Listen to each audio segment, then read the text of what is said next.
இயேசுவே உம்மை வணங்குகிறோம், எம் வாழ்வை உமக்கு அளிக்கின்றோம், உம்மை அன்பு செய்கின்றோம். படைத்தவர்களையும் அழைத்தவர்களையும் அருட்பொழிவு செய்யப்பட்டவர்களையும் ஆசீர்வதித்து அற்புதங்களை செய்கிற ஆண்டவரே, நாங்கள் உம்மை ஆராதிக்கின்றோம். நீர் செய்கின்ற நல்ல செயல்களுக்காக நன்றி செலுத்துகிறோம்.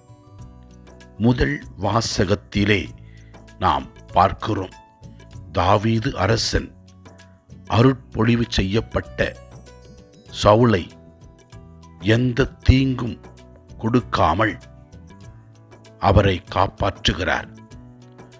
அவரை கொல்ல வாய்ப்பிருந்தும் நல்ல உள்ளத்தோடு தாவீது அரசன் அவரை கொல்லாமல் இருக்கின்றார். நற்செய்தி வாசகத்திலே நாம் பார்க்கிறோம், இயேசு கிறிஸ்து 12 தேர்ந்தெடுக்கின்றார்.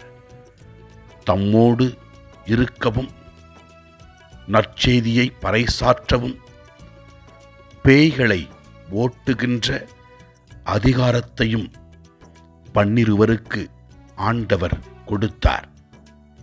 ஆசீர்வாதத்தை பெற்றுக்கொண்ட அப்போஸ்தலர்கள் இயேசு கிறிஸ்துவின் நற்செய்தியை, சுகம் தருகின்ற வல்லமையை, பேய்களை ஓட்டுகின்ற வல்லமையை பெற்று கிறிஸ்துவின் நற்செய்தியை மக்களுக்கு எடுத்துரைத்தார்கள். ஆண்டவரால் தேர்ந்தெடுக்கப்பட்டிருக்கிற நாம், ஆண்டவரால் கிறிஸ்தவர்களாக வாழ அழைக்கப்பட்டிருக்கிற நாம், ஆசீர்வாதங்களை பெற்று அற்புதங்களை அனுபவித்து நாம் மற்றவர்களுக்காக ஜெபிப்போம். அப்போது ஆண்டவர் அவர்களுக்கும் அற்புதத்தை செய்வார். ஆண்டவரை நோக்கி நம்முடைய குடும்பங்களுக்காகவும் குழந்தைகளுக்காகவும் வறுமையில் வாழ்கிற மக்களுக்காகவும் வருத்தத்தில் வாழ்கிற மக்களுக்காகவும் நோயால் வாழ்கிற மக்களுக்காகவும் ஜெபிப்போம். ஆண்டவர் நம் ஜெபத்தை கேட்பார். எல்லாம் வல்ல இறைவன், தந்தை, மகன், தூய ஆவியார் நம் ஒவ்வொருவரையும் ஆசீர்வதிப்பாராக.